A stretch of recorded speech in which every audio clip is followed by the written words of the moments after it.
ते ऐन इश्क दा राज ना पुछ बीबा, इश्क मर्तबा पीर फकीर दा ए। इश्क जात सच्ची, इश्क बात सच्ची, इश्क अव्वल ते रोग अखीर दा ए। ते लुट दिल ना साडा ख्वाबां विच, एक वारी ढोल जगा के लुट।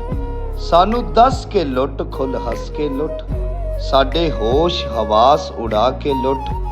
ला हथ मेहंदी ते अखी पा कजला, वल जुल्फ दे जोड़ हटा के लुट। लुट बेशक शाकिर लुट सानू, पर अपना यार बना के लुट।